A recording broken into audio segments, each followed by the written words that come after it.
Hi students, study with സ്കറിലേക്ക് സ്വാഗതം. Third standard സ്റ്റുഡൻസിൻ്റെ EVSലുള്ള third chapter water and soil എന്ന ചാപ്റ്ററാണ് നമ്മൾ ഡിസ്കസ് ചെയ്യാൻ പോകുന്നത്. മാഡത്തിൻ്റെ കുട്ടികളൊക്കെ റെഡിയാണോ? നമുക്ക് സ്റ്റാർട്ട് ചെയ്യാം. നമ്മുടെ ചാപ്റ്ററിൻ്റെ പേരെന്താ? എല്ലാവരും ഒന്ന് വായിച്ചേ. എന്താണ് ചാപ്റ്ററിൻ്റെ പേര്? വാട്ടർ ആൻഡ് സോയിൽ അല്ലേ? ഒരു നോട്ട്ബുക്ക് എടുത്തിട്ട് വാട്ടർ ആൻഡ് സോയിൽ എന്ന് എഴുതി. വാട്ടറിൻ്റെ സ്പെല്ലിംഗ് ഒക്കെ എല്ലാവർക്കും അറിയോ? സോയിലിൻ്റെ സ്പെല്ലിംഗ് അറിയോ? അറിയാത്തവരൊക്കെ ഒന്ന് എഴുതി പഠിക്കണം കേട്ടോ. ഓക്കെ, ഇനി പറയാം. Kuttan and friends started their game. നമ്മുടെ കുട്ടനും ആൻഡ് ഫ്രണ്ട്സ്, അവൻ്റെ ഫ്രണ്ട്സും സ്റ്റാർട്ടഡ് ദെയർ ഗെയിം. അവരുടെ ഗെയിം, അവരുടെ കളി അവർ സ്റ്റാർട്ട് ചെയ്തു. ഓക്കെ, അവരുടെ കളികൾ അവർ തുടങ്ങി. And then came the rain drizzling. അപ്പോഴാണ് എന്ത് വരുന്നത്? നമ്മുടെ ഒരു ചെറുമഴ വന്ന് ചാറിപ്പോകുന്നത്. മനസ്സിലായോ? അപ്പോൾ ഒരു ചാറ്റൽ മഴ എന്നൊക്കെ പറയില്ലേ നമ്മുടെ അവിടെ. എൻ്റെ ചെറുമഴ, ഇങ്ങനെ ചെറുതായിട്ടുള്ള ഒരു മഴ ഒന്ന് ചാറിപ്പോകുന്നത്. The sky darkened and lightning flashed. പെട്ടെന്ന് തന്നെ എന്ത് സംഭവിച്ചു? സ്കൈയൊക്കെ ഡാർക്കൻഡായി, ഇരുണ്ട് മൂടി കെട്ടി. പിന്നെയോ ലൈറ്റ്നിങ് ഫ്ലാഷ്ഡ്, മിന്നലിങ്ങനെ വരുന്നത് പോലെ തോന്നി. Kuttan and friends ran to their Holmes.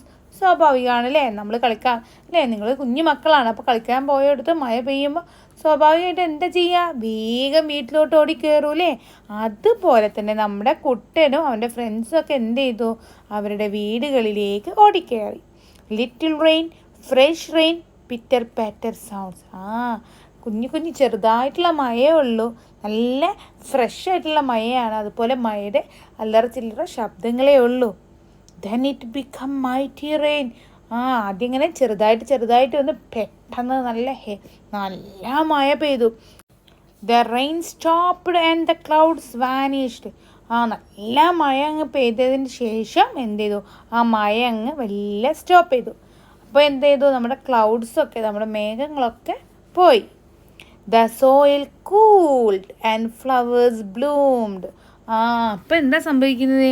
നമ്മുടെ സോയിൽ അല്ലേ, നമ്മുടെ മണ്ണിങ്ങനെ എന്താണ് ഒന്ന് കുളിർത്തുന്നത്. മീൻസ് നമുക്ക് തണുപ്പൊക്കെ ഫീൽ ചെയ്യും അല്ലേ? നനഞ്ഞാലുണ്ടാവുന്ന ഒരു തണുപ്പുണ്ടാവുമല്ലോ, അത് നമ്മുടെ മണ്ണിനൊക്കെ ഫീൽ ചെയ്യുന്നുണ്ട്. അതുപോലെ നമ്മുടെ പൂക്കളൊക്കെ ഒന്ന് ചിരിക്കുന്നുണ്ട്. Kuttan joined his friends to play. മഴയൊക്കെ പോയില്ലേ, സ്വാഭാവികം നമ്മുടെ കുട്ടൻ പിന്നെയും കളിക്കാനിറങ്ങി. അവൻ്റെ ഫ്രണ്ട്സൊക്കെ കൂടി അവർ പിന്നെയും കളിക്കാനിറങ്ങി. And had an a fun തകതിമിതും. അവരിങ്ങനെ കളിച്ച് ഉല്ലസിച്ച് എന്താണ് ആർത്തത്തിമിത്ത് തകതിമിതം എന്ന് പറഞ്ഞ് നടക്കുകയാണ്. അപ്പോൾ മാഡത്തിൻ്റെ കുട്ടിയൊക്കെ പോകുമ്പോൾ മനസ്സിലായോ? ഓക്കെ, ഇനി നമുക്ക് നമ്മുടെ ചാപ്റ്ററിലേക്ക് കടക്കാം അല്ലേ. ഇനി നമ്മൾ എന്താണ്, ഒരു പിക്ചറാണ് കാണുന്നത്. എന്താണ് ആ മരം നമ്മളോട് പറയുന്നത്? Watching rain drops falling on my leaves and scattering is A fun indeed. എന്താ പറയുന്നത്? ഈ മഴത്തുള്ളികൾ എൻ്റെ ഇലകളിൽ ഇങ്ങനെ തട്ടി ഇങ്ങനെ ചിന്നി ചിതറി പോകുന്നത് കാണാൻ നല്ല രസമുണ്ടെന്നാണ് ആര് പറയുന്നത്? നമ്മുടെ മരം പറയുന്നത്. മനസ്സിലായോ? അപ്പം മരത്തിലേക്ക് ഇങ്ങനെ വെള്ളം ഇങ്ങനെ വീഴുമ്പോൾ എന്ത് ചെയ്യും? ആ ഇലകളിൽ തട്ടി അങ്ങനെ ചിന്നി ചിതറി പോവില്ലേ? അതാണ് നമ്മുടെ മരം പറയുന്നത്. പിന്നെയോ നമ്മുടെ കുഞ്ഞി ബേർഡ് അല്ലേ, ലിറ്റിൽ ബേർഡ് എന്താ പറയുന്നത്? I did not get wet in the rain because I was in this hole of the tree. It's very cold out here. എന്താ പറയുന്നത് കുഞ്ഞിക്കിളി? ഞാൻ ഈ പൊത്തിലിങ്ങനെ ഒളിച്ച് നിൽക്കുന്നത് കൊണ്ട്, ഇങ്ങനെ ഉള്ളിൽ നിൽക്കുന്നത് കൊണ്ട് തന്നെ എന്താണ്, ഞാൻ നനഞ്ഞിട്ടില്ല. അതുപോലെ ഇവിടെ നല്ല തണുപ്പാണ്. ഇനി ഗ്രാസ് എന്താ പറയുന്നത്? മഴ നനഞ്ഞിട്ട് എന്താണ്, നമ്മുടെ ഭൂമിയൊക്കെ ഇങ്ങനെ നന്നായിട്ട് നനഞ്ഞ് കുതിർന്നിട്ടുണ്ട്. അതുകൊണ്ട് എനിക്ക് പുതിയ ഇതളുകളും ലീവ്സും അതുപോലെ ഷൂട്ട്സും ഒക്കെ വരും എന്നാണ് നമ്മുടെ ഗ്രാസ് പറയുന്നത്. ഇതുവരെ എന്താണ് പിക്ചറൊക്കെ തന്നിട്ട് നമ്മൾ ജസ്റ്റ് കാര്യങ്ങൾ ഇൻട്രൊഡ്യൂസ് ചെയ്തിരിക്കുകയാണ് അല്ലേ. നമുക്കിങ്ങനെ കാര്യങ്ങളൊക്കെ പറഞ്ഞു തരികയാണ്, തുടക്കം പറഞ്ഞു തരികയാണ്. ഇനിയാണ് നമ്മുടെ ചാപ്റ്റർ തുടങ്ങുന്നത്. അപ്പോൾ മക്കൾ എന്ത് ചെയ്യണം? നന്നായിട്ട് ശ്രദ്ധിച്ച് മാഡത്തിൻ്റെ കൂടെ തന്നെ ഇരുന്ന് പഠിക്കാൻ ശ്രമിക്കണം കേട്ടോ. നമുക്ക് ഒരുമിച്ചിരുന്ന് പഠിക്കാം. ഓക്കെ, എല്ലാവരും സെറ്റല്ലേ? Okay. What are the changes happen in our surroundings after the rain. മാഡത്തിൻ്റെ കൂടെ തന്നെ വായിക്കാനും ശ്രമിക്കണം കേട്ടോ. അപ്പോൾ എന്താണ്, നമുക്ക് ഒരുപാട് കാര്യങ്ങളുണ്ടാകും നമ്മൾ ടെക്സ്റ്റ് ബുക്ക് വായിക്കുന്നതിലൂടെ കൂടി. മക്കൾ ചെറിയ കുട്ടികളല്ലേ, കുഞ്ഞു മക്കളല്ലേ. അപ്പോൾ ഇപ്പോൾ ഈ ചെറുപ്പത്തിൽ തന്നെ ടെക്സ്റ്റ് ബുക്കൊക്കെ നന്നായിട്ട് വായിക്കുന്നൊരു ശീലം ഉണ്ടാവണം. അതുപോലെ ഒരുപാട് വേർഡ്സ്, നമുക്ക് ഇംഗ്ലീഷിലുള്ള വേർഡ്സുകൾ ഒരുപാട് നമുക്ക് എന്ത് ചെയ്യും, കൈകാര്യം ചെയ്യാനൊക്കെ പറ്റും. സിമ്പിളായിട്ട് പറയുകയാണെങ്കിൽ എന്ത് ചെയ്യുക, മക്കൾ പഠിക്കുമ്പോൾ എന്ത് ചെയ്യണം, നന്നായിട്ട് ടെക്സ്റ്റ് ബുക്ക് വായിക്കണം. അപ്പോൾ ടെക്സ്റ്റ് ബുക്ക് എന്ത് ചെയ്യുക, മാഡത്തിൻ്റെ കൂടെ തന്നെ അർത്ഥം മനസ്സിലാക്കിയിട്ട് വായിക്കണം കേട്ടോ. ഓക്കെ, എന്താ നിങ്ങളുടെ അടുത്ത് ചോദിച്ചത്, എന്തൊക്കെ ചേഞ്ചസ് ആണ് നിങ്ങളുടെ സറൗണ്ടിങ്ങിൽ ഈ ഒരു മഴയ്ക്ക് ശേഷം ഉണ്ടാവുന്നത് എന്നാണ്. അപ്പം മഴ പെയ്തതിന് ശേഷം നമ്മൾ മുറ്റത്തോട്ട് ഇറങ്ങിയാൽ നമ്മുടെ ചുറ്റുഭാഗത്ത് നോക്കിയാൽ എന്തെല്ലാം ചേഞ്ചസ്, എന്തെല്ലാം വ്യത്യാസങ്ങളാണ്, അല്ലെങ്കിൽ എന്തെല്ലാം മാറ്റങ്ങളാണ് നിങ്ങൾക്ക് കാണാൻ പറ്റുന്നത്. ഒന്ന് പറഞ്ഞേ, ഒന്ന് ജസ്റ്റ് ഇങ്ങനെ നിങ്ങളുടെ മൈൻഡിൽ, മക്കൾ ഇങ്ങനെ മൈൻഡിൽ ഇങ്ങനെ ചിന്തിക്കുക. നല്ല മഴയാണല്ലേ ഇപ്പോഴത്തെ ഈ സിറ്റുവേഷനിലൊക്കെ, നല്ല മഴയാണ്. നമുക്കറിയാമല്ലേ നമ്മുടെ വയനാട് ദുരന്തമൊക്കെ അല്ലേ നമുക്കറിയാം. നമ്മുടെ മനസ്സിൽ എപ്പോഴും ഉണ്ടല്ലേ, കുഞ്ഞു മക്കൾക്കൊക്കെ അറിയില്ലേ, ഉമ്മമാരുടെ ഒക്കെ ഫോണിൽ നിന്ന് മക്കൾ കാണുന്നില്ലേ അല്ലേ, നമ്മളെ പോലെയുള്ള കുഞ്ഞു മക്കളായിരുന്നു അല്ലേ. അപ്പോൾ നമുക്കറിയാം ആ ഒരു മഴ അല്ലേ എത്രത്തോളം അവരെ ബുദ്ധിമുട്ടിച്ചു എന്നുള്ളതൊക്കെ നമുക്കറിയാം. അപ്പോൾ ഇനി എന്ത് ചെയ്യുക, മക്കളൊന്ന് ആലോചിച്ച് നോക്കിയേ. മക്കളിങ്ങനെ നല്ല മഴയൊക്കെ കഴിഞ്ഞിട്ട് മുറ്റത്തേക്ക് ഇങ്ങനെ ഇറങ്ങുമ്പോൾ എന്തൊക്കെയാണ് നിങ്ങളെ മുറ്റത്ത് കാണുന്നത്, ചുറ്റുഭാഗത്ത് എന്തൊക്കെയാണ് കാണുന്നത്, എന്തായിരിക്കും ഫസ്റ്റ് എന്താ നമ്മൾ കാണുന്നത്, നമ്മുടെ മുറ്റത്തേക്ക് നോക്കുമ്പോൾ അല്ലേ, നമ്മുടെ മണ്ണിലേക്ക് നോക്കുമ്പോൾ മണ്ണിങ്ങനെ നനഞ്ഞിരിക്കുന്നതായിട്ട് നമുക്ക് തോന്നൂല്ലേ. അപ്പം നമുക്ക് ഫസ്റ്റ് പോയിൻ്റ് അത് എഴുതാം. എന്താണ്, ദ സോയിൽ, മണ്ണെന്താ ഇംഗ്ലീഷിൽ പറയുക, സോയിൽ എന്നാണ് അല്ലേ. അപ്പോൾ the soil will be wet, നല്ല വെറ്റ് എന്ന് പറഞ്ഞാൽ നനവ്. അപ്പോൾ the soil will be wet അല്ലേ, നമ്മുടെ മണ്ണിങ്ങനെ നനഞ്ഞിരിക്കും. പിന്നെ നമുക്കിങ്ങനെ തണുപ്പ് ഫീൽ ചെയ്യില്ല, മഴ പെയ്യുമ്പോൾ ചൂടെടുക്കുകയാണ്, തണുക്കുകയാണോ ചെയ്യുക, തണുക്കൂല്ലേ. അപ്പോൾ വി ഫീൽ കോൾഡ് അല്ലേ, നമുക്കെന്ത് ചെയ്യും, തണുക്കും, we feel cold. Next point എന്താണ്, pond, well, river will be filled with water. മഴ പെയ്താൽ എന്ത് ചെയ്യും, നമ്മുടെ കിണർ, കുളം, അതുപോലെ തന്നെ റിവറിലെ പുഴയൊക്കെ എന്താണ്, വെള്ളം നിറയും. പിന്നെയോ ന്യൂ ഗ്രാസസ് വിൽ ഗ്രോ, നമ്മുടെ മുറ്റത്തും അതുപോലെ തന്നെ തൊടിയിലൊക്കെ എന്ത് ചെയ്യും, ചെറിയ ചെറിയ ഗ്രാസ്, ചെറിയ ചെറിയ ചെടികൾ, പുൽച്ചെടികൾ പോലത്തെ എന്ത് ചെയ്യും, മുളക്കും. ഇത്രയും കാര്യങ്ങളൊക്കെയാണ് നമ്മുടെ ചുറ്റുപാടും മഴ പെയ്തതിന് ശേഷം നമുക്ക് കാണാൻ പറ്റുന്നത്. ഇനി നിങ്ങളുടെ അടുത്ത് ചോദിക്കുന്ന ചോദ്യം നോക്കിയേ, does it rain all the time in your locality. Text book വായിക്കണം കേട്ടോ. അപ്പം does it rain all the time in your locality.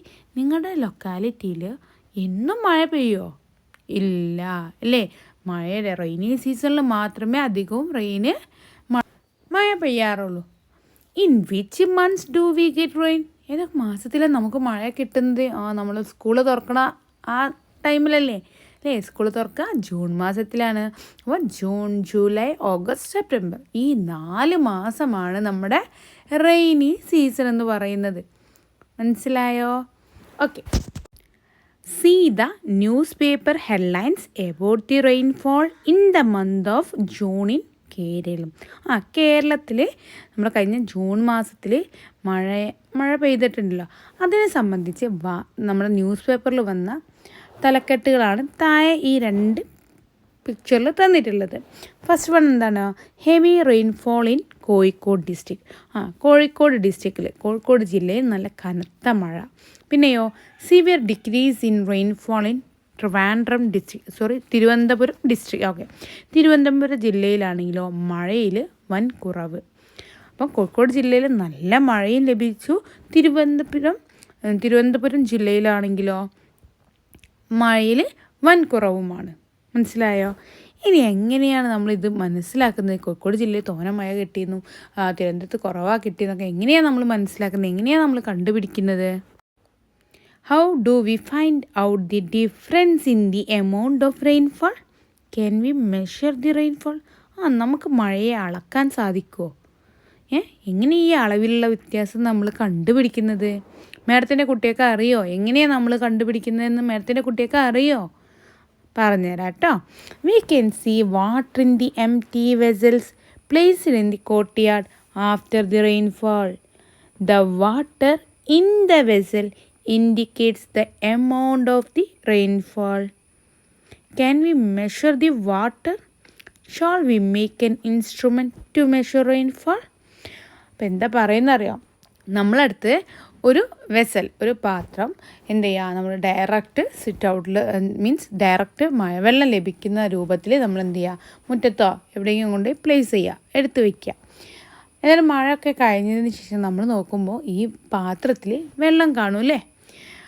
അപ്പോൾ ആ വെള്ളമാണ് അന്ന് നമ്മുടെ നാട്ടിൽ പെയ്ത മഴയുടെ അളവ് എന്ന് പറയുന്നത്. ഇനി നമുക്ക് ഈ വെള്ളം അളന്ന് നോക്കട്ടെ. അതിനായിട്ട് നമുക്കൊരു ഇൻസ്ട്രുമെൻ്റ് ഉണ്ടാക്കാം. അപ്പോൾ നമ്മൾ അധികവും എന്താണ് ഈ മഴ അളന്ന് നോക്കാൻ വേണ്ടി യൂസ് ചെയ്യുന്ന ഒരു ഇൻസ്ട്രുമെൻറ്റിൻ്റെ പേരാണ് റെയിൻ ഗേജ്. എന്താണ്? മാപ്പിനി. മനസ്സിലായോ? Rain gauge. ഇനി എങ്ങനെയാണ് ഈ റെയിൻ ഗേജ് ഉണ്ടാക്കുന്നതെന്ന് നോക്കിയാലോ. എന്തൊക്കെ സാധനങ്ങളാണ് വേണ്ടതെന്ന് നോക്കിയാലോ നമുക്ക്. മാഡത്തിൻ്റെ കുട്ടികളൊക്കെ റെഡി അല്ലേ? മാഡത്തിൻ്റെ മക്കൾ റെഡി ആയിട്ട് നിൽക്കില്ലേ റെയിൻ ഗേജ് ഉണ്ടാക്കാം നമുക്ക്. ഓക്കെ, നമുക്കൊരു ഗ്ലാസ് ബോട്ടിൽ വേണം. അമ്മയുടെ അടുത്ത് പറഞ്ഞിട്ടൊരു ഗ്ലാസ് ബോട്ടിൽ വാങ്ങി വെക്കുക. പിന്നെയോ ഒരു ഫണൽ വേണം. പിന്നെയോ ഒരു സ്കെയിലും. ആകെ ഇത്ര സാധനം മതി നമ്മുടെ റെയിൻ ഗേജ് ഉണ്ടാക്കാൻ. ഇനി എന്താ നമ്മൾ ചെയ്യേണ്ടത്? Fix the scale to the glass bottle as shown in the picture. താഴെ തന്നിട്ടുള്ള ആ ഒരു പിക്ചർ ടെക്സ്റ്റ് ബുക്കിൽ നോക്കിയാൽ കാണാം അല്ലേ, ഒരു പിക്ചർ കാണുന്നുണ്ടല്ലേ. ആ പിക്ചറിൽ കണ്ടതുപോലെ നിങ്ങൾ എന്ത് ചെയ്യണം? ആ ഗ്ലാസ് ബോട്ടിലിന് ഈ സ്കെയിൽ ഫിക്സ് ചെയ്യണം. എന്നിട്ടോ അതിൻ്റെ മേലെ ഈ ഫണലും വയ്ക്കുക. ഇനി നമ്മുടെ ഈ ബോട്ടിലുണ്ടല്ലോ, നമ്മൾ എന്ത് ചെയ്യുക, ഓപ്പൺ ആയിട്ടുള്ള സ്പേസിൽ കൊണ്ടുവയ്ക്കുക. കാരണം മരങ്ങളെ ഇടയിലോ അടിയിലോ ഒന്നുമല്ല, ഡയറക്റ്റ് ആകാശത്തു നിന്ന് വെള്ളം കിട്ടുന്ന രൂപത്തിൽ. ഇപ്പോൾ നമുക്ക് ടെറസിൻ്റെ മേലൊക്കെ കൊണ്ടുവച്ചാൽ മതി. എന്നിട്ട് എന്ത് ചെയ്യുക, അതിലെന്ത് ചെയ്യും, അപ്പം മഴ പെയ്യുമ്പോൾ എന്ത് ചെയ്യും, അതിൽ വെള്ളം വരൂലേ. അപ്പോൾ നമുക്ക് എന്ത് ചെയ്യുക, അടയാളപ്പെടുത്താൻ പറ്റും. നമ്മൾ സ്കെയിൽ വെച്ചിട്ടുണ്ടല്ലോ, അപ്പോൾ എത്രത്തോളം വെള്ളം ഈ ഒരു കുപ്പിയിലുണ്ടെന്ന് നമുക്ക് അടയാളപ്പെടുത്താനും പറ്റും. മനസ്സിലായോ? അപ്പോൾ make A rain gauge with the help of your friends and measure the rainfall each day and complete the table now. അപ്പം നിങ്ങളുടെ അടുത്ത് പറയുകയാണ്, നിങ്ങൾ എന്ത് ചെയ്യുക, ഒരു റെയിൻ ഗേജ് നിങ്ങളും നിങ്ങളുടെ ഫ്രണ്ട്സൊക്കെ കൂടി ചേർന്ന് ഉണ്ടാക്കുക. എന്നിട്ട് എന്ത് ചെയ്യണം, ദിവസവും മഴ പെയ്യുന്ന ദിവസങ്ങളിലൊക്കെ എന്ത് ചെയ്യുക, എത്രത്തോളം മഴ ലഭിച്ചിട്ടുണ്ട് എന്നുള്ളത് നിങ്ങൾ എന്ത് ചെയ്യുക, അടിയിലുള്ള ടേബിളിൽ രേഖപ്പെടുത്തുക. അപ്പോൾ മക്കൾക്ക് എന്ത് മനസ്സിലായി? നമ്മൾ മഴ അളക്കാൻ വേണ്ടിയിട്ട് ഉപയോഗിക്കുന്ന ഇൻസ്ട്രുമെൻറ്റിൻ്റെ പേരെന്താണോ? Rain gauge. ഓക്കെ, ആ ഒരു ഭാഗം ക്ലിയർ ആയില്ലേ? പിന്നെ നിങ്ങളുടെ അടുത്തൊരു കാര്യം കൂടി പറയുന്നുണ്ട്. എന്താണ്?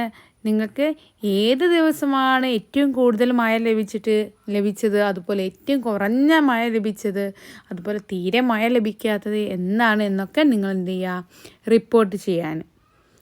ഓക്കെ, നെക്സ്റ്റ് എന്താണ്? Where does the rain water go? എവിടേക്കാ മക്കളെ ഈ റെയിൻ വാട്ടർ പോകുന്നത്? എവിടേക്കാ മഴ ലഭിച്ച ആ മഴ എവിടേക്കാ പോകുന്നത്? ആ ഒരു വെള്ളം എവിടേക്കാ പോകുന്നത്? ഭൂമിയുടെ അടിയിലേക്കാണ് അല്ലേ. നമുക്കറിയാം അല്ലേ, ഭൂമിയുടെ അടിയിലോട്ടാണ് മഴ അധികവും പോകുന്നത്.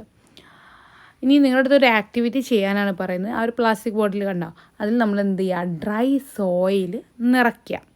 ഫിൽ ഡ്രൈ സോയിലിനെ പ്ലാസ്റ്റിക് ബോട്ടിൽ. എന്നിട്ടോ താഴത്ത് make a hole at the bottom of it. എന്നിട്ട് താഴത്ത് ഒരു ഹോളും ഇട്ട് കൊടുക്കുക. ഇനി നെക്സ്റ്റ് പിക്ചർ കണ്ടാൽ നിങ്ങൾ ഒരു പ്ലാസ്റ്റിക് ബോട്ടിലുണ്ട്, വാട്ടറുണ്ട്, നീഡിലുണ്ട് അല്ലേ. അപ്പോൾ എന്ത് ചെയ്യുക, നിങ്ങളടുത്ത് പറയാണ് സെക്കൻഡ് പിക്ചറിലുള്ള വാട്ടർ ഫസ്റ്റ് പിക്ചറിലോട്ട് ഒഴിക്കാനാണ് പറയുന്നത്. അപ്പോൾ എന്ത് സംഭവിക്കും? അപ്പം എന്താണ്, നമ്മൾ വാട്ടർ ഒരു ഡ്രൈ സോയിലേക്ക് ഒഴിച്ചാൽ എന്താ സംഭവിക്കുക? ആ വാട്ടർ സിങ്ക് ആവും അല്ലേ. അത് അങ്ങോട്ട് ഊറ്റി കുടിക്കുന്ന പോലെ അല്ലേ. നമ്മൾ മണ്ണിലേക്ക്, നല്ല ഡ്രൈ ആയിട്ടുള്ള മണ്ണിലേക്ക് വെള്ളം ഒഴിച്ചു കൊടുത്താൽ എന്താ സംഭവിക്കുന്നത്? ആ വെള്ളത്തെ ആര് വലിച്ചെടുക്കും? ഈ സോയിൽ വലിച്ചെടുക്കൂല്ലേ. What happens to the water when it touches the soil? സോയിലിലേക്ക് ഈ വാട്ടർ ടച്ച് ചെയ്യുമ്പോൾ എന്ത് സംഭവിക്കും? എന്താ സംഭവിക്കുക? The water sink into the into the soil. Okay, ഇനി വാട്ടർ സോഴ്സ്. എന്താണ് വാട്ടർ സോഴ്സസ്? ജലസ്രോതസ്സുകൾ അല്ലേ. The well in my house is filled with water. ഒരു ഗേള് പറയാണ്, എൻ്റെ വീട്ടിലെ കിണറിൽ നിറയെ വെള്ളമുണ്ട്. In my house there is a borewell, we cannot see the water level in it. അപ്പോൾ വേറൊരുത്തർ എന്താ പറയുന്നത്, ഞങ്ങളെ വീട്ടിലുള്ളത് കുയൽ കിണറാണ്. അപ്പോൾ ആ കുയൽ കിണറിൽ എത്ര വെള്ളം ഉണ്ടെന്നൊന്നും ഞങ്ങൾക്കാർക്കും കാണാനൊന്നും പറ്റൂല. അതിലെത്ര വെള്ളമുള്ളതെന്നൊന്നും കാണാൻ പറ്റില്ല. ഇനി വേറൊരാളെന്താ പറയുന്നത്, the pond in our farm land gives us water needed for farming and for household purpose. ഞങ്ങളെ തൊടിയിലെ കുളത്തിൽ നിന്നാണ് ഞങ്ങളെ കൃഷിക്ക് ആവശ്യമുള്ളതും അതുപോലെ തന്നെ വീട്ടിലേക്ക് ആവശ്യമുള്ളൊക്കെ വെള്ളം ഞങ്ങൾക്ക് ലഭിക്കുന്നത്. എവിടെ നിന്നാണ്? പോണ്ട് അല്ലേ, തൊടിയിലെ കുളത്തിൽ നിന്നാണ്. അങ്ങനെ 3 കൂട്ടുകാർക്കും എന്താണ്, 3 സ്ഥലത്ത് നിന്നാണ് അവരുടെ വീടുകളിലേക്കുള്ള വെള്ളം ലഭിക്കുന്നത്. ഇനി നിങ്ങളുടെ അടുത്ത് ചോദിക്കുകയാണ്, നിങ്ങളുടെ വീടുകളിൽ എവിടെ നിന്നാണ് നിങ്ങൾക്ക് ആവശ്യമുള്ള വെള്ളം ലഭിക്കുന്നത്? ഇനി ഒരു എക്സ്റ്റൻഡഡ് റീഡിംഗ് ആണ്, നിങ്ങൾക്ക് പഠിക്കാനൊന്നുമില്ല, മനസ്സിലാക്കാൻ വേണ്ടിയിട്ടാണ്. Suranga and Kenny. സുരംഗ എന്ന് പറഞ്ഞാൽ എന്താണെന്നറിയാം? അപ്പോൾ ഒരാൾക്ക് നടന്നു പോകാൻ മാത്രം വലിപ്പമുള്ള തുരങ്കങ്ങൾ ഉണ്ടാക്കുക. എന്നിട്ടോ ആ തുരങ്കങ്ങൾ നിർമ്മിച്ച് കണ്ട് അതിലൂടെ നമ്മുടെ ഗ്രൗണ്ട് വാട്ടറിനെ ഭൂഗർഭജലത്തെ എന്ത് ചെയ്യുക, പുറത്തേക്ക് ഇങ്ങനെ കൊണ്ടുവരുന്ന ആ ഒരു സംവിധാനത്തെയാണ് നമ്മൾ സുരംഗ എന്നറിയപ്പെടുന്നത്. അത് അധികം കാസർഗോഡ് ജില്ലയിലും കാസർഗോഡ് ജില്ലയിലെ അറ്റത്തും പിന്നെ കർണാടകയിലെ ചില ഭാഗങ്ങളിലൊക്കെയാണ് നമുക്ക് ഈ സുരംഗങ്ങൾ കാണാൻ പറ്റുന്നത് കേട്ടോ. ഒന്ന് മനസ്സിലാക്കി വെക്കാനേ ഉള്ളൂ, പഠിക്കൊന്നും വേണ്ട കേട്ടോ. നെക്സ്റ്റ് എന്താണ് കെനി എന്ന് പറഞ്ഞാൽ വെൽ, നമ്മുടെ കിണർ എന്നുള്ള അർത്ഥമാണുള്ളത് കേട്ടോ. ഈ വലിയ മരക്കഷ്ണങ്ങളൊക്കെ ഉണ്ടല്ലേ, അത് വെച്ചിട്ട് നമ്മളെ ഭൂമിക്ക് ഇങ്ങനെ ആഴത്തിൽ ഇങ്ങോട്ട് ഇറക്കുക. അങ്ങനെയാണ് ഈ കെനി ഉണ്ടാക്കുക. അപ്പോൾ നമുക്ക് നേരിട്ട് കാണാൻ എന്ത് ചെയ്യുക, പാത്രം കൊണ്ട് തന്നെ ഇങ്ങനെ വെള്ളം കോരിയെടുക്കാൻ പറ്റും. നമ്മുടെ കിണർ പോലെ തന്നെ. പക്ഷെ നമ്മൾ കിണറിൽ എന്ത് ചെയ്യും, നമ്മൾ പടവ് വെച്ച് കെട്ടി മേലോട്ട് പൊന്തിച്ച് നമ്മൾ കപ്പിയൊക്കെ ഇട്ടിട്ടാണല്ലേ നമ്മൾ വെള്ളം കോരിയെടുക്കുക. ആ സിസ്റ്റമില്ല, നമുക്ക് ഡയറക്റ്റ് നിന്ന് കാണാൻ തന്നെ എന്ത് ചെയ്യുക, ഇങ്ങനെ വെള്ളം കോരിയെടുക്കാൻ പറ്റും. അതാണ് കെനി കേട്ടോ. അപ്പോൾ ഇപ്പോഴും കേരളത്തിലെ പല ആദിവാസികളൊക്കെ ഇത് ഉപയോഗിക്കുന്നുണ്ട്. ഇനി മാഡത്തിൻ്റെ കുട്ടികൾ ഈ പിക്ചർ ഇത് നന്നായിട്ടൊന്ന് നോക്കിയേ. എന്തൊക്കെയാണ് നമ്മളിവിടെ കാണുന്നത്? ഈ പിക്ചറിൽ എന്തൊക്കെയാണ് കാണുന്നത്? എലഫൻ്റ് ഉണ്ട്, ഡിയർ ഉണ്ട്, മങ്കി ഉണ്ട്, ടൈഗർ ഉണ്ട്, പിന്നെയോ ഫിഷ്, ക്രോക്കഡൈൽ, ഒരുപാട് ആനിമൽസ് ഉണ്ട് അല്ലേ. അവർ പല തരത്തിലാണ് ഈ വാട്ടറിനെ യൂസ് ചെയ്യുന്നത്. മനസ്സിലായോ? അപ്പോൾ ഈ പിക്ചർ നന്നായിട്ട് നോക്കുക. ഇനി നമുക്കൊരു ക്വസ്റ്റ്യൻ ഉണ്ട്. Observe the picture. Observe the picture എന്ന് പറഞ്ഞാൽ എന്താണ് അർത്ഥം? നിങ്ങൾ നന്നായിട്ട് തന്നെ ഈ ഒരു പിക്ചർ നോക്കുക. These creatures use water in the pond four different purposes. What are they? നിങ്ങൾ മേലെ കാണുന്ന ജീവജാലങ്ങൾ പല തരത്തിലാണ് ആ പോണ്ടിലുള്ള വാട്ടർ യൂസ് ചെയ്യുന്നത്. അല്ലെ, പല ആവശ്യങ്ങൾക്കാണ് അവർ ആ വാട്ടർ യൂസ് ചെയ്യുന്നത്. What are they? എന്തൊക്കെയാണ് ആ ആവശ്യങ്ങൾ? എന്തിനൊക്കെയാണ്? ഡ്രിങ്കിങ് പർപ്പസിന്, ബാത്തിങ് പർപ്പസിന്, അതുപോലെ ബ്രീത്തിങ് അല്ലേ, വെള്ളത്തിലുള്ള ജീവികൾക്ക് ബ്രീത്തിങ് പർപ്പസിന്, ഇതിനൊക്കെ വേണ്ടിയിട്ട് അവർ വാട്ടർ യൂസ് ചെയ്യുന്നുണ്ട്. ഇനി നോക്കിയേ, കംപ്ലീറ്റ് ദി ടേബിൾ. ക്രിയേച്ചറിൻ്റെ പേര് എഴുതണം, ജീവജാലങ്ങളുടെ പേര് എഴുതണം, എന്തിനാണ് അവർ വാട്ടർ യൂസ് ചെയ്യുന്നത് എന്നുള്ളതും നിങ്ങളിവിടെ എഴുതണം. ഫസ്റ്റ് വൺ ഫിഷാണ്. ഫിഷ് എന്തിനായിരിക്കും വാട്ടർ യൂസ് ചെയ്യുക? ഫോർ ലിവിങ്, അതുപോലെ തന്നെ ഫോർ ബ്രീത്തിങ്. നെക്സ്റ്റ് വൺ ആരാണ്? എലഫൻ്റാണ്. എലഫൻ്റ് എന്തിനൊക്കെയാണ് വാട്ടർ യൂസ് ചെയ്യുന്നത്? For drinking purpose. വെള്ളം കുടിക്കാനല്ലേ, നമ്മുടെ ആനയ്ക്ക് ദാഹിച്ചിട്ടേ. അപ്പോൾ നമ്മൾ എന്ത് ചെയ്യുക, നമ്മുടെ ആന വെള്ളം കുടിക്കാൻ യൂസ് ചെയ്യുന്നു. പിന്നെയോ ഫോർ ബാത്തിങ്. ബാത്തിങ്ങിന് വേണ്ടിയിട്ടും വെള്ളം യൂസ് ചെയ്യുന്നുണ്ട്. നെക്സ്റ്റ് നമ്മൾ ആരെയാണ് കാണുന്നത്? മങ്കി ആയിക്കോട്ടെ. മങ്കി എന്തിനാണ് വാട്ടർ യൂസ് ചെയ്യുന്നത്? ഫോർ ഡ്രിങ്കിങ്, അതുപോലെ തന്നെ ബാത്തിങ്. ഇനി ഡീറിനെ കൊടുക്കാം. ഡീർ എന്തിനു വേണ്ടിയിട്ടാണ് വാട്ടർ യൂസ് ചെയ്യുന്നത്? നമ്മുടെ സെയിം ആവശ്യം തന്നെയാണ് അല്ലേ, മങ്കിക്കൊക്കെയുള്ള പോലെ തന്നെ ഡ്രിങ്കിങ് പർപ്പസിനും ബാത്തിങ്, കുളിക്കാൻ വേണ്ടിയിട്ടൊക്കെയാണ് നമ്മൾ ആ ഡീറും വെള്ളം യൂസ് ചെയ്യുന്നത്. ഇനി നമുക്ക് ക്രൊക്കോഡൈലിനെ കൊടുക്കാം. ക്രൊക്കോഡൈൽ ഫോർ ലിവിങ് ആണല്ലേ, അവിടെ ജീവിക്കുന്ന തന്നെ. ക്രൊക്കോഡൈൽ എവിടെ തന്നെയാണ് ജീവിക്കുന്നത്? വെള്ളത്തിൽ തന്നെയാണ്.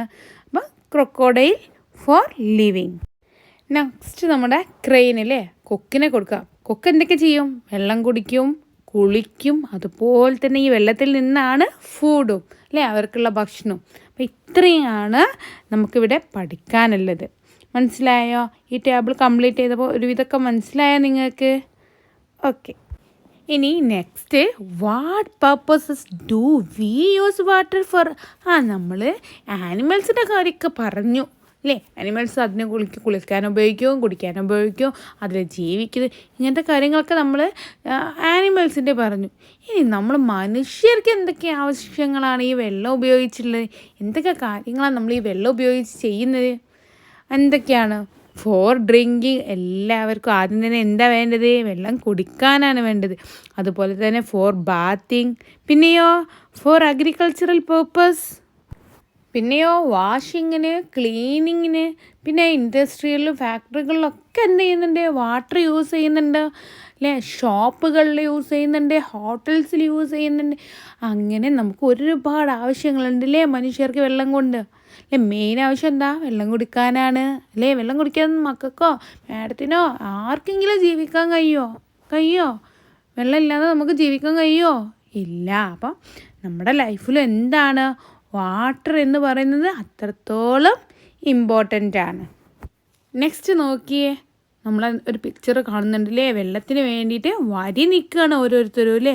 പിന്നെയോ വെള്ളം കിട്ടാഞ്ഞിട്ട് നമ്മുടെ ഇലകളൊന്നുമില്ല നമ്മുടെ മരത്തിലല്ലേ. എല്ലാ ജീവജാലങ്ങളും എന്താണ്?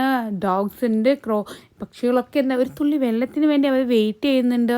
അതുപോലെ തന്നെ അവരുടെ ഭൂമിയിലേക്ക് നോക്കിയേ, ഭൂമിയൊക്കെ വരണ്ടിട്ടുണ്ടല്ലേ. അപ്പോൾ നല്ല ചൂടും ഉണ്ട് അല്ലേ. ഈ ഒരു പിക്ചർ കണ്ടപ്പോൾ നിങ്ങൾക്ക് എന്താ മനസ്സിലായത്? അവർക്ക് ആവശ്യത്തിനുള്ള വെള്ളമില്ല. അപ്പം നിങ്ങൾ ആ ചോദ്യം നോക്കിയേ, കൂടെ വായിക്കണം കേട്ടോ. What will happen to human beings? എന്താണ് ഹ്യൂമൻ ബീങ്സിന് സംഭവിക്കുക? ആൻഡ് അതർ ലിവിങ് തിങ്സ്, ബാക്കിയുള്ള ജീവജാലങ്ങൾക്കും എന്ത് സംഭവിക്കും? If they do not get enough water, അവർക്ക് എനഫ് ആവശ്യത്തിനുള്ള വെള്ളം കിട്ടുന്നില്ലെങ്കിൽ എന്ത് സംഭവിക്കും? Discuss and write. നിങ്ങളോട് ഡിസ്കസ് ചെയ്തിട്ട് എഴുതാനാണ് പറയുന്നത്. അപ്പം എന്താ സംഭവിക്കുക? നിങ്ങൾ തന്നെ പറഞ്ഞേ. ഫസ്റ്റ് പോയിന്റ് എന്ത് ചെയ്താൽ നമുക്ക് അവർ എർത്ത് ബിക്കംസ് ഡ്രൈ.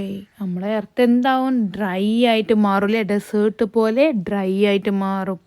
പിന്നെയോ we have no water to drink. നമുക്ക് വെള്ളം കുടിക്കാൻ പോലും ഉണ്ടാവില്ല. പിന്നെയോ we have no water for bathing, washing, cleaning, etcetera. നമ്മുടെ പേഴ്സണലായിട്ടുള്ള കാര്യങ്ങൾ ചെയ്യാനൊന്നുമില്ലേ. നമ്മൾ ബാത്റൂമിൽ പോയാൽ വെള്ളമില്ല കഴുകാൻ.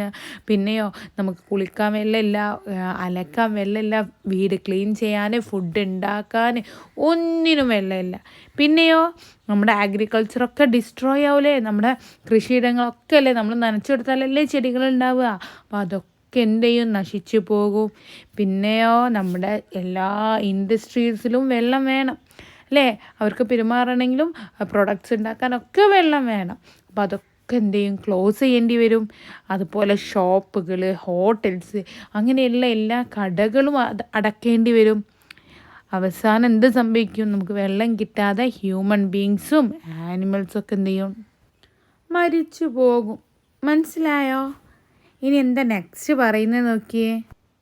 ഇനി നെക്സ്റ്റ് എന്താണ്? Please don't waste. Water pipe bursted in the city, road filled with water. You have seen news headlines like this, haven't you? വെള്ളം പായാക്കരുത്. എന്താണ്? നമുക്ക് എന്താണ് നമ്മുടെ സിറ്റിയിൽ ഒരു വാട്ടർ പൈപ്പ്, ഒരു കുടിവെള്ള പൈപ്പ് പൊട്ടിയിട്ട് റോഡ് മുഴുവൻ വെള്ളത്തിൽ, ഇങ്ങനത്തൊക്കെ എന്താണ് ന്യൂസ് നമ്മൾ കേൾക്കാറുണ്ട് അല്ലേ. നെക്സ്റ്റ് നോക്കിയേ, write down a few situations in which water is waste. Water waste ചെയ്യുന്ന കുറച്ച് സിറ്റുവേഷൻസ് നിങ്ങളടുത്ത് എഴുതാനാണ് പറയുന്നത്. അപ്പോൾ നമുക്കറിയാം വാട്ടർ എത്രത്തോളം ഇമ്പോർട്ടൻ്റ് ആണ് നമ്മുടെ ലൈഫിൽ എന്നുള്ളതൊക്കെ നമ്മൾ പറഞ്ഞു. വാട്ടർ ഇല്ലെങ്കിൽ എന്താണ് നമുക്ക് സംഭവിക്കുക എന്നുള്ളതൊക്കെ നമ്മൾ പറഞ്ഞു. അപ്പോൾ നമ്മൾ വാട്ടർ കളയാൻ പാടുണ്ടോ? കുടിവെള്ളം കളയാൻ പാടുണ്ടോ? ഇല്ല അല്ലേ. നമ്മൾ എന്ത് ചെയ്യണം? വാട്ടർ സൂക്ഷിച്ച് വെക്കണം. അപ്പോൾ എങ്ങനെയൊക്കെയാണ് വാട്ടർ വേസ്റ്റ് ആവില്ല എന്നുള്ളതിന് എക്സാമ്പിൾ അല്ലെങ്കിൽ ആ ഒരു സിറ്റുവേഷനാണ് നിങ്ങളടുത്ത് പറയാൻ പറയുന്നത്. മെയിനായിട്ട് നമുക്ക് എന്ത് പറയാം? ഫസ്റ്റ് വൺ, നമ്മൾ കുളിക്കുമ്പോഴൊക്കെ എന്താ ചെയ്യുക? നമ്മൾ ടാപ്പ് വാട്ടർ അങ്ങ് ഓണാക്കിയിടും. നമ്മൾ ഒരു സൈഡിൽ നിന്ന് അങ്ങനെ കുളിക്കും. വെള്ളം അങ്ങനെ നിറഞ്ഞ് ബക്കറ്റ് നിറഞ്ഞ് കവിഞ്ഞ് അങ്ങനെ പോകൂലേ. നമുക്കത് രസമാണ് കാണാൻ വെള്ളം അങ്ങനെ പോകുന്നത് അല്ലേ. പിന്നെയോ ചില വീടുകളിലൊക്കെ നിങ്ങളുടെ ചേച്ചിമാരൊക്കെ എന്ത് ചെയ്യും? അലക്കാനോ തുടക്കാനൊക്കെ എന്ത് ചെയ്യും, ബക്കറ്റിലേക്ക് വെള്ളം തുറന്നിടും. എന്നിട്ട് അവർ വേറെ പണിക്കൊക്കെ പോകുമ്പോഴും എന്ത് ചെയ്യും, ഈ ബക്കറ്റൊക്കെ ഇങ്ങനെ നിറഞ്ഞ് കവിഞ്ഞ് വെള്ളം പോവാറുണ്ട്. അങ്ങനെയൊക്കെ വെള്ളം വേസ്റ്റ് ചെയ്യാറില്ലേ? ചില വീടുകളിലൊക്കെ അല്ലേ, എല്ലാവരും ഒന്നുമില്ല. മാഡത്തിൻ്റെ കുട്ടികളൊക്കെ നല്ല കുട്ടികളാണ് അല്ലേ? വെള്ളം വേസ്റ്റ് ചെയ്യാറുണ്ടോ മാഡത്തിൻ്റെ കുട്ടികൾ? ഇല്ല അല്ലേ? Good boys. അപ്പോൾ നമുക്കിവിടെ കുറച്ച് സിറ്റുവേഷൻസ് എഴുതാം. എന്തൊക്കെ എഴുതാം? ലീക്കിംഗ് പൈപ്പ്സ് വേസ്റ്റ് വാട്ടർ അല്ലേ? ലീക്കിംഗ് പൈപ്പുകൾ വെള്ളം വേസ്റ്റ് ആക്കും. അതുപോലെ തന്നെ നമ്മൾ ചെറിയ മക്കളൊക്കെ പൈപ്പ് തുറന്നിക്കാണ്ട് മുഴുവനായിട്ട് ടാപ്പ് അടക്കൂല, ക്ലോസ് ചെയ്യൂല. അപ്പോഴും വെള്ളം അങ്ങനെ ഉറ്റിപ്പോയി അത് എന്താ പറയുക, കുറച്ചീച്ച് ഉറ്റുന്നുണ്ടാവുള്ളൂ. പക്ഷേ പല തുള്ളിയാണ് പെരുവെള്ളം എന്ന് നമ്മൾ പറയുമല്ലേ. അപ്പോൾ ഒരുപാട് ടൈമിൽ ഇങ്ങനെ ഓരോ തുള്ളി ഉറ്റുമ്പോൾ എത്രയോ വെള്ളം നമുക്ക് നഷ്ടമാകും. പിന്നെന്താന്ന് നമുക്ക് എഴുതാൻ പറ്റുന്നത്? അതുപോലെ തന്നെ ഓവർ വാട്ടറിങ് ഇൻ ഗാർഡൻസ്. നമ്മൾ നനച്ചതിന് മേലെ കൂടി നമ്മുടെ ഗാർഡൻ നനയ്ക്കുമ്പോഴും എന്താണ്, വാട്ടർ വേസ്റ്റ് ആക്കുകയാണ്. പിന്നെയോ running water while brushing teeth, അല്ലെങ്കിൽ ഷേവ് ചെയ്യുമ്പോഴും ബ്രഷ് ചെയ്യുമ്പോഴൊക്കെ നമ്മൾ വെറുതെ ടേപ്പ് തുറന്നിടും. അങ്ങനെയും നമ്മൾ എന്ത് ചെയ്യുന്നുണ്ട്, വാട്ടർ വേസ്റ്റ് ചെയ്യുന്നുണ്ട്. പിന്നെയോ അഗ്രികൾച്ചറൽ പർപ്പസിനൊക്കെ ഓവർ യൂസ് ചെയ്യുക വാട്ടർ. ആവശ്യത്തിൽ കൂടുതൽ യൂസ് ചെയ്യുക. ആവശ്യത്തിന് ഉപയോഗിക്കണം, അത് കഴിഞ്ഞിട്ട് പിന്നെ ഉപയോഗിക്കുന്നത് എന്താണ്, ആ വാട്ടറിനെ നമ്മൾ വേസ്റ്റ് ചെയ്യുകയാണ് അല്ലേ. അതിൻ്റെ ആവശ്യം ശരിക്കും നമുക്കില്ല. ഇനി എന്താ നെക്സ്റ്റ് ക്വസ്റ്റ്യൻ നോക്കിയേ. What can we do to stop wasting water? വെള്ളം വേസ്റ്റ് ചെയ്യുന്നത് തടയാൻ നമ്മൾ എന്താ ചെയ്യുക? നമുക്ക് എന്താ ചെയ്യാൻ പറ്റുക? ആദ്യം നമുക്ക് അവയർനെസ് വേണം അല്ലേ. നമ്മുടെ ഈ വരുന്ന കുഞ്ഞു മക്കൾക്കും അതേപോലെ നമ്മുടെ പേരൻസിനും എല്ലാവർക്കും ഒരു ബോധം വേണം. നമ്മൾ ഈ വാട്ടർ വേസ്റ്റ് ചെയ്യാൻ പാടില്ല, വാട്ടർ എന്ന് പറയുന്നത് അമൂല്യമാണ് എന്നുള്ള ഒരു അവയർനെസ് നമുക്ക് വേണം അല്ലേ. അതുപോലെ അല്ലെങ്കിൽ എന്ത് പറയാം, നമുക്ക് അഡോപ്റ്റ് വാട്ടർ സേവിങ് ഹാബിറ്റ് വെച്ചാൽ നമുക്ക് വാട്ടർ സേവ് ചെയ്യുന്ന ഒരു ഹാബിറ്റ് നമ്മൾ എന്താക്കണം, ഉണ്ടാക്കിയെടുക്കണം. അപ്പോൾ നമുക്ക് ഫസ്റ്റ് പോയിൻ്റായിട്ട് അഡോപ്റ്റ് വാട്ടർ സേവിങ് ഹാബിറ്റ്സ്. പിന്നെ അവിടെ ഒരു പോയിൻ്റ് കൊടുത്തിട്ടുണ്ട്, don't leave taps open carelessly. Taps ഇങ്ങനെ ഓപ്പൺ ആക്കിക്കാണ്ട് നിങ്ങൾ ശ്രദ്ധിക്കാതെ പോകരുത്. മനസ്സിലായല്ലോ? ഇനി നമുക്ക് മൂന്നാമത്തെ ഒരു പോയിൻ്റ് എന്ത് കൊടുക്കാം? Fix leaks promptly. ലീക്കുള്ള പൈപ്പുകൾ എന്ത് ചെയ്യണം, നമ്മൾ റിപ്പയർ ചെയ്തിട്ട് അത് കറക്റ്റായിട്ട് വെക്കണം. നമ്മളെപ്പോഴും അത് ചെക്ക് ചെയ്യണം. ഇപ്പോൾ ടോയ്ലറ്റിലുള്ള പൈപ്പുകളുണ്ടാകും, എവിടേക്കുള്ള പൈപ്പായാലും എപ്പോഴും നമ്മൾ എന്ത് ചെയ്യണം, ഈ വാട്ടർ ലോസ് പ്രിവെൻറ്റ് ചെയ്യണം. ലീക്കുള്ളതൊക്കെ ടാപ്പുകളൊക്കെ നമ്മൾ മാറ്റി അതിന് വേണ്ടത് എന്താണോ ചെയ്തിട്ട് വെള്ളം ലീക്കാവാതിരിക്കാനുള്ള പ്രവൃത്തി നമ്മൾ ചെയ്യണം. അപ്പം ഫിക്സ് ലീക്സ് പ്രോംപ്റ്റ്ലി. പിന്നെ എന്ത് ചെയ്യാൻ പറ്റും നമുക്ക്? വേറൊരു കാര്യം, എഫിഷ്യൻറ്റ് വാട്ടറിങ് പ്രാക്ടീസസ്. അങ്ങനെ പറഞ്ഞാൽ എന്താണെന്നറിയോ? ഇപ്പം നമ്മൾ രാവിലെയും വൈകിട്ട് മാത്രം നമ്മൾ എന്ത് ചെയ്യുക, നമ്മുടെ തൊടികൾ ഗാർഡനൊക്കെ നനയ്ക്കുക. അങ്ങനെയാകുമ്പോൾ എന്താണ്, ഇവാപ്പറേഷൻ കുറയും. അപ്പോൾ ആ വെള്ളം അവിടെ തന്നെ നിൽക്കും. നമ്മൾ നട്ടുച്ചയ്ക്ക് നനയ്ക്കാൻ പോയാൽ പെട്ടെന്ന് അതെന്ത് ചെയ്യും, ഇവാപ്പറേറ്റ് ചെയ്ത് പോയിട്ട് ആ ഒരു ചെടിക്ക് ആവശ്യമുള്ള വെള്ളം കിട്ടില്ല. അപ്പോൾ നമ്മൾ കുറേ നേരം നനയ്ക്കേണ്ടി വരും. അപ്പോൾ രാവിലെയും വൈകുന്നേരമാണ് നനയ്ക്കുന്നത് വെച്ചാൽ നമുക്ക് കുറച്ച് നേരം നനച്ചാൽ മതി. അപ്പോൾ ആ കറക്റ്റായിട്ട് എവിടെ എങ്ങനെ എത്രത്തോളം നമ്മൾ വെള്ളം നനയ്ക്കണം അങ്ങനത്തെ ആ ഒരു അറിവുണ്ടല്ലോ, അതിനെയാണ് നമ്മൾ എഫിഷ്യൻറ്റ് വാട്ടറിങ് പ്രാക്ടീസസ് എന്ന് പറയുന്നത്. മനസ്സിലായോ? നെക്സ്റ്റ് നമുക്ക് എന്ത് ചെയ്താൽ, only run washing machines or dish washer in full load. നമ്മൾ ഡിഷ് വാഷറും വാഷിംഗ് മെഷീനൊക്കെ ഉണ്ടാവില്ലേ നമ്മുടെ വീട്ടിൽ. നമ്മൾ 4 ഡ്രസ്സ് ഇട്ടിട്ടോ അല്ലെങ്കിൽ കുറച്ച് ഡ്രസ്സ് ഇട്ടിട്ടോ നമ്മൾ വാഷിംഗ് മെഷീനിൽ അലക്കരുത്. അപ്പോൾ നമുക്ക് ഒരുപാട് വെള്ളം വേസ്റ്റ് ആവില്ലേ. ആ ഒരു വെള്ളം തന്നെ മതി നമുക്ക് ആ ഒരു ഫുൾ ലോഡായിട്ട് ആ വാഷിംഗ് മെഷീനെ ഉപയോഗിക്കാൻ. അപ്പോൾ എപ്പോഴും ശ്രദ്ധിക്കണം, നമ്മൾ വെള്ളം വേസ്റ്റ് ചെയ്യാൻ ഡിഷ് വാഷറിലായാലും എന്ത് ചെയ്യാൻ പാടില്ല, 2 3 പാത്രം ആകുമ്പോൾ അത് ആ ഡിഷ് വാഷർ ഓണാക്കുന്ന സ്വഭാവം ഉണ്ടായാൽ എന്താണ്, നമുക്ക് വാട്ടർ ഒരുപാട് ലോസ് ആവും. ആ നേരത്തെ ഡിഷ് വാഷർ ഫുള്ളായി നിറഞ്ഞിട്ട് നമ്മൾ ഓണാക്കി ആ ഒരു വെള്ളം തന്നെ മതി ആ മൊത്തം പാത്രം കഴുകാനും. മനസ്സിലായോ? അപ്പോൾ അങ്ങനെയൊക്കെ നമ്മൾ ശ്രദ്ധിക്കണം. അതാണ് only run washing machines or dish washer in full load. അപ്പോൾ നമുക്ക് വാട്ടർ വേസ്റ്റ് ചെയ്യുന്നതെന്ന് രക്ഷപ്പെടാൻ കഴിയും. പിന്നെ നമ്മൾ ജനങ്ങളെ എഡ്യൂക്കേറ്റ് ചെയ്യുക, വാട്ടറിൻ്റെ ഇമ്പോർട്ടൻസ് അല്ലെങ്കിൽ അതിനെക്കുറിച്ച് ബോധവൽക്കരണമൊക്കെ ചെയ്യുക. വെള്ളം വേസ്റ്റ് ആക്കരുത്, വെള്ളം വേസ്റ്റ് ആക്കിയുള്ള പ്രോബ്ലംസ് എന്തൊക്കെയാണ് എന്നുള്ളതിനെയും അത് നമുക്ക് വെള്ളമില്ലാത്തൊരു അവസ്ഥ വന്നാൽ എന്താ സംഭവിക്കുക എന്നുള്ളതിനെയൊക്കെ കുറിച്ചൊക്കെ ജനങ്ങളെ ബോധവൽക്കരിക്കുക. ഇങ്ങനെയൊക്കെ ചെയ്താൽ നമുക്ക് എന്ത് ചെയ്യാൻ പറ്റും, ഒരുപാട് വാട്ടർ വേസ്റ്റ് ചെയ്യുന്നത് സ്റ്റോപ്പ് ചെയ്യാൻ പറ്റും. മനസ്സിലായോ മക്കൾക്ക്? ഈ നെക്സ്റ്റ് ടോപ്പിക് എന്താണ് നമ്മുടെ വാട്ടർ പ്യൂരിഫിക്കേഷനാണ്. അത് നമുക്ക് എന്ത് ചെയ്യാം, നെക്സ്റ്റ് ക്ലാസ്സിൽ നമുക്ക് ചെയ്യാം. അപ്പോൾ ഇത്രയും എടുത്തതൊക്കെ ക്ലിയറായിട്ട് ഇരുന്ന് പഠിക്കണം. നല്ല മക്കളാണെന്ന് മേഡത്തിന് അറിയാം. എന്നാലും മേഡം പറയാം, നന്നായിട്ട് ടെക്സ്റ്റ് ബുക്ക് വായിച്ചിട്ട് അർത്ഥങ്ങളൊക്കെ മനസ്സിലാക്കി ഇരുന്ന് പഠിച്ച് നല്ല മാർക്ക് വാങ്ങണം കേട്ടോ. അപ്പോൾ ഓക്കെ, ബൈ ബൈ.